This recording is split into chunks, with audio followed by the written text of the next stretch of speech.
New Year should be a time of optimism and excitement. Yet I know many of you look ahead to 2023 with apprehension.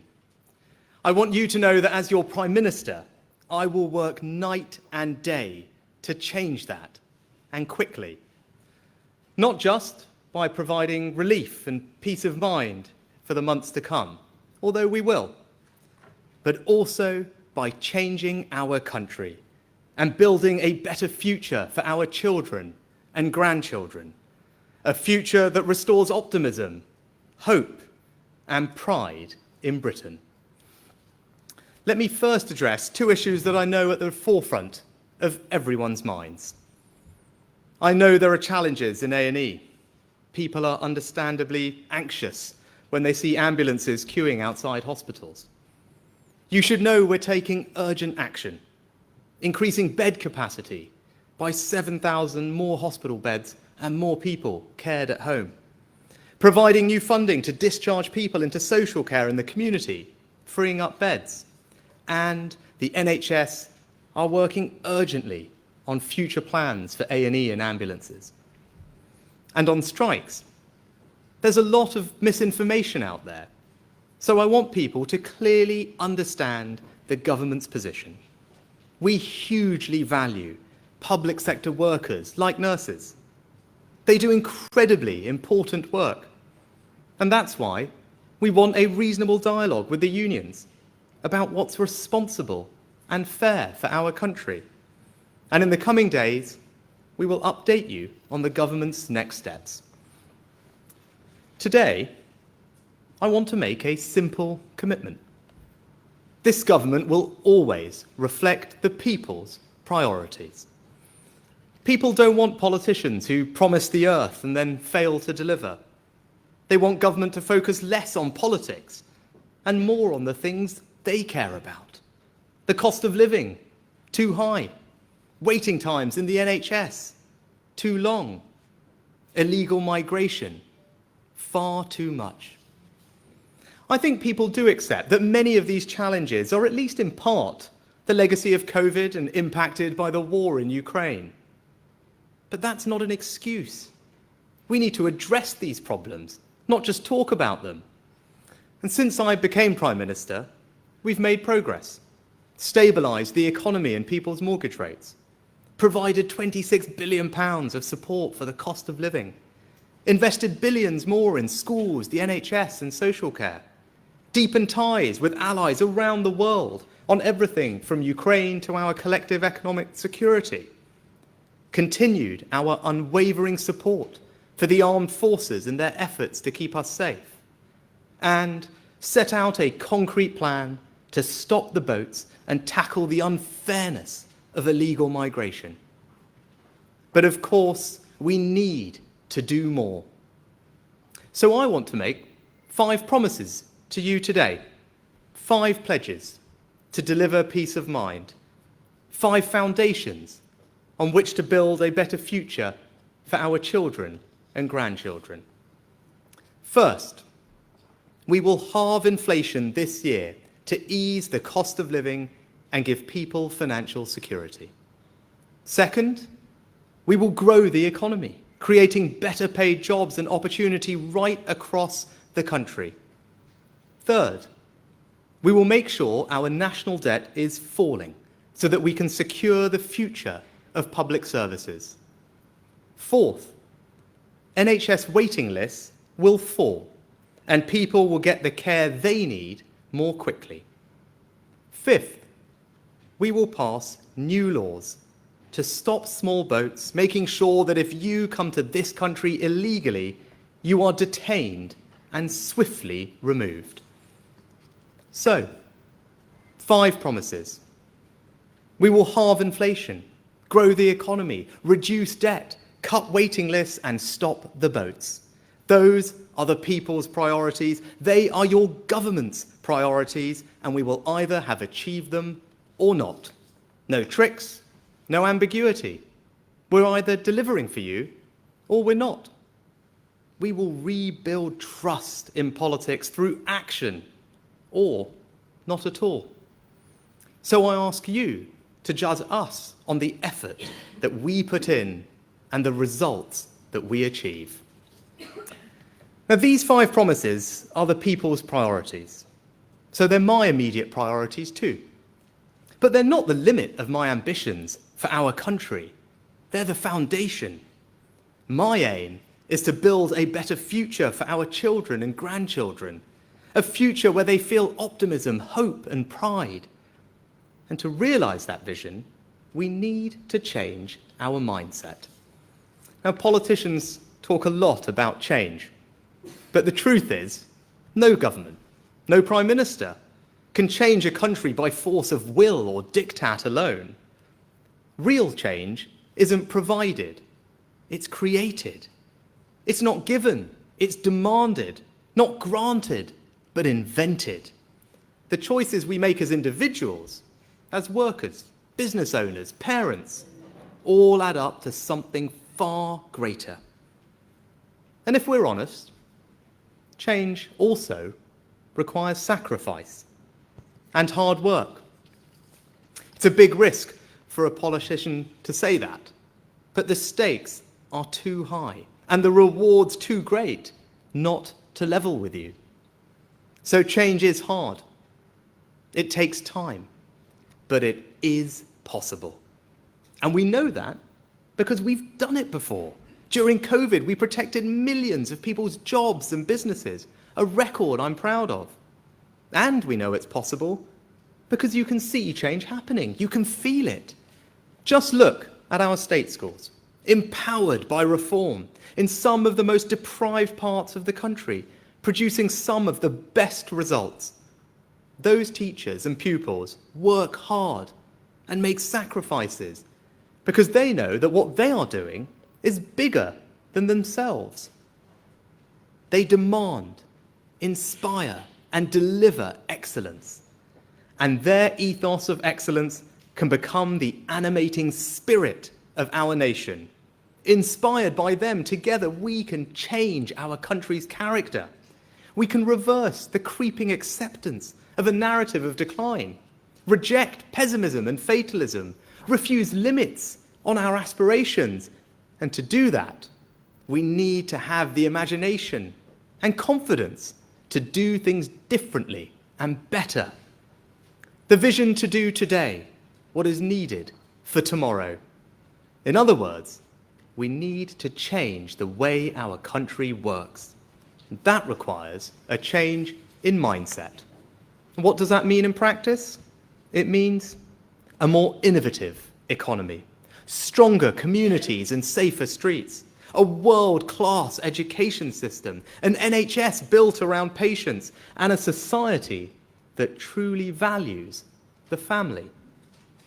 In all these areas and more, we must have the courage to change, to think bigger, strive for excellence, not give up when things get tough. And if we can do that, then we really can build a better future. In the coming months, I will set out our plans in each of these areas. But let me set the direction today. A better future is one where our economy is growing faster so that everybody, everywhere across our union has new opportunities for better paying good jobs. And the change we need is to put innovation at the heart of everything we do. An ethos embodied by so many of the fantastic businesses right here at Plexel. Now, some people think innovation is about gadgets and geekery, a nice to have, peripheral to growth compared to the traditional levers of tax and spend. But that is exactly the mindset that we need to change. Let me tell you why innovation is so important. Over the last 50 years, it was responsible for around half of the UK's productivity increase. New jobs are created by innovation. People's wages increased by innovation. The cost of goods and services reduced by innovation, and major challenges like energy security and net zero will be solved by innovation. The more we innovate, the more we grow. And the world is seeing an incredible wave of scientific and technological change. So right now, the most powerful way to achieve higher growth is to make sure the UK is the most innovative economy in the world.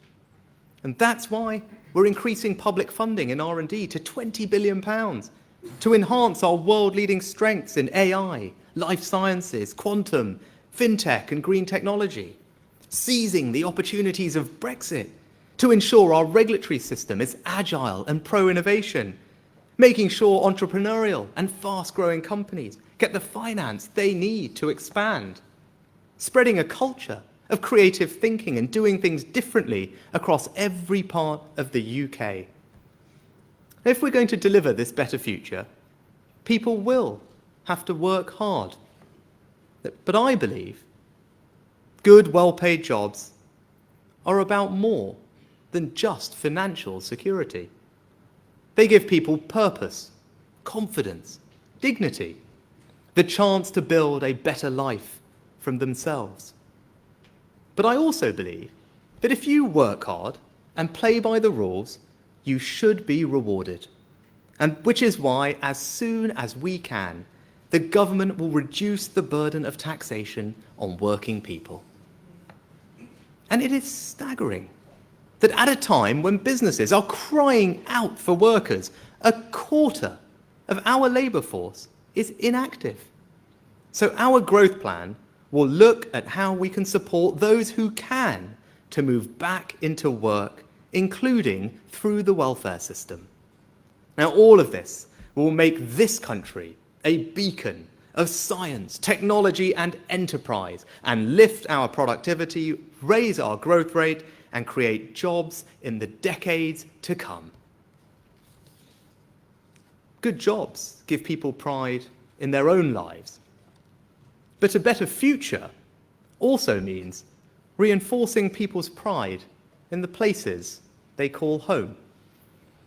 And the change we need is to do away with the idea that it's inevitable that some communities and some places can never and will never get better. I love my local community, and it's not right that too many for far too long have not felt that same sense of meaning and belonging. The government can't create it. It's something that we build together. But the state does provide the foundations.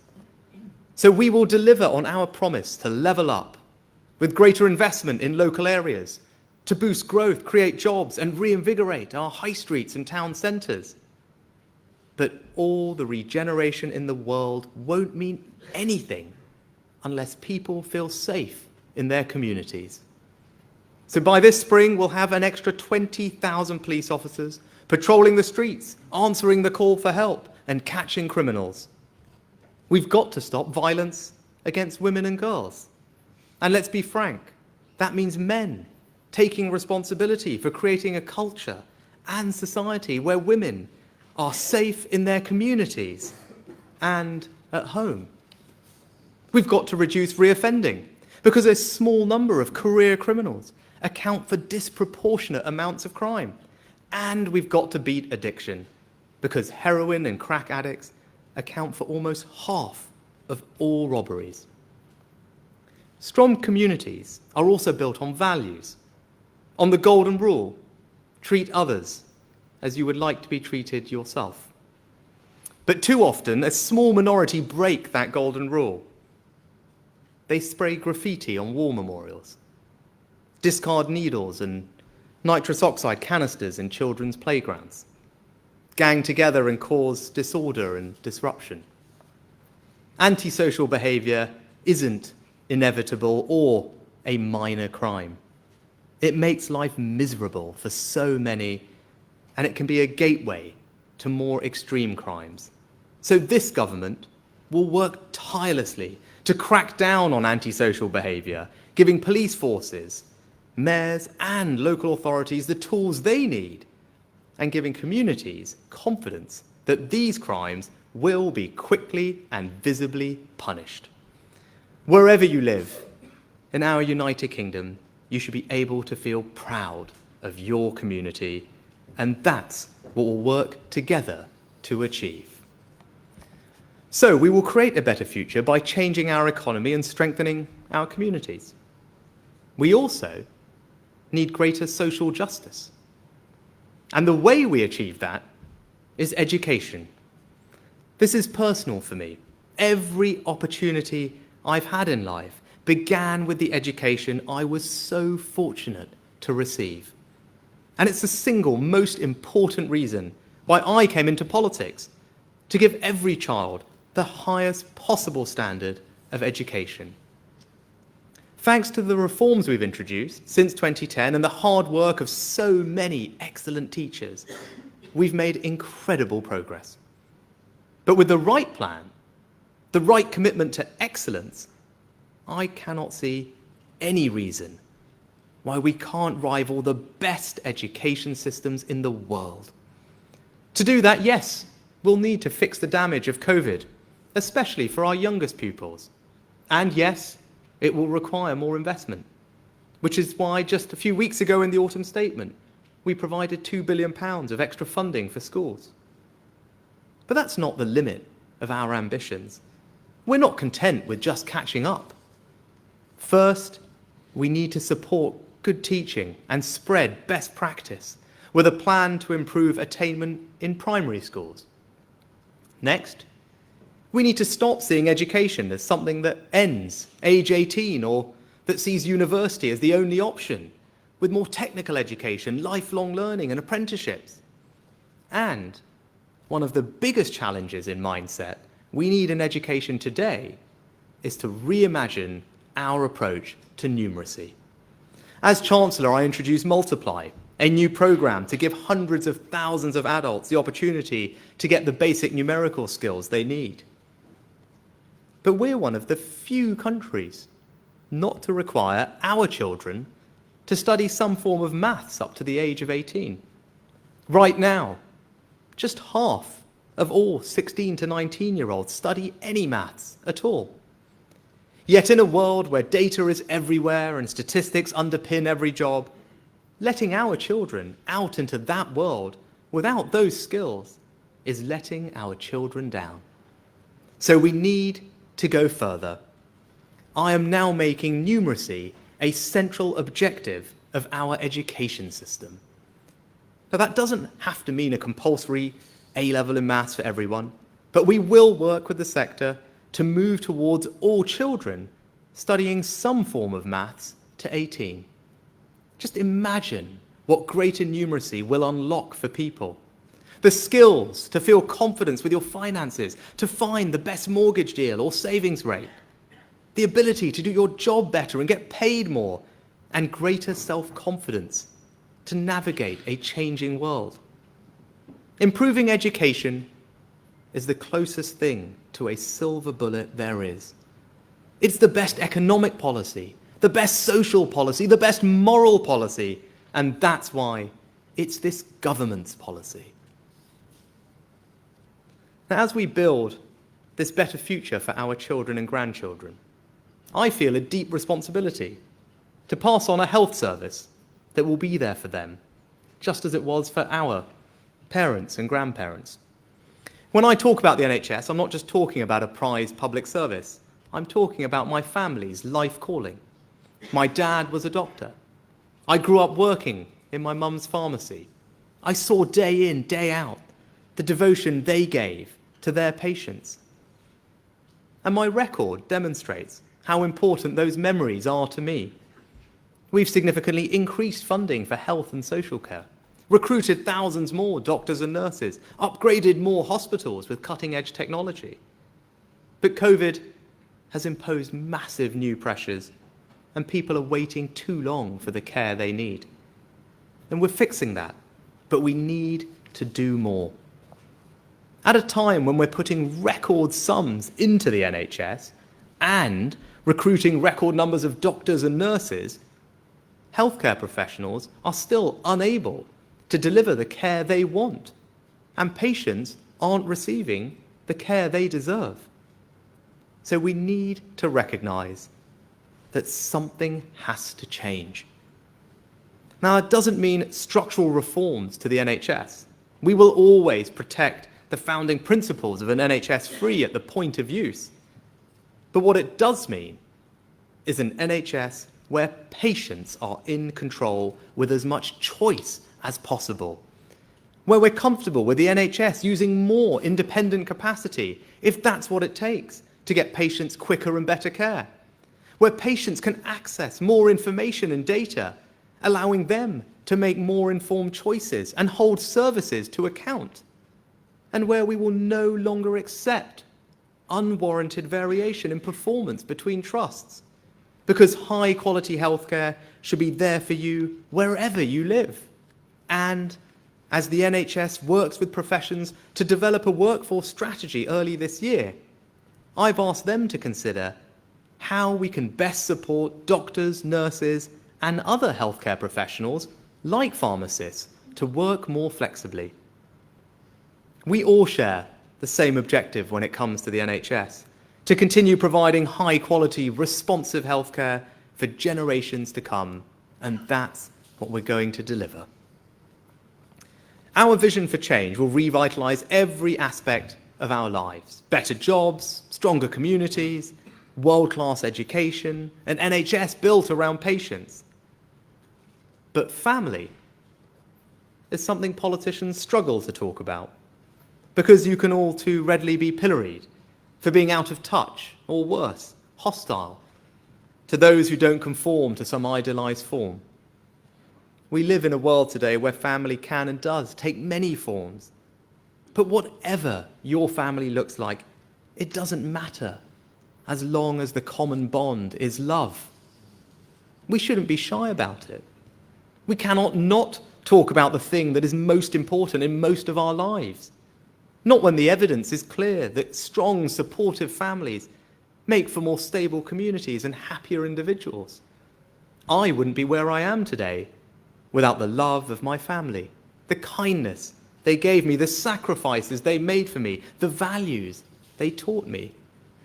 I learned from them the virtues of hard work and self-improvement, the importance of treating others with respect, the value of service, of how a community relies on people going above and beyond what they are required to do.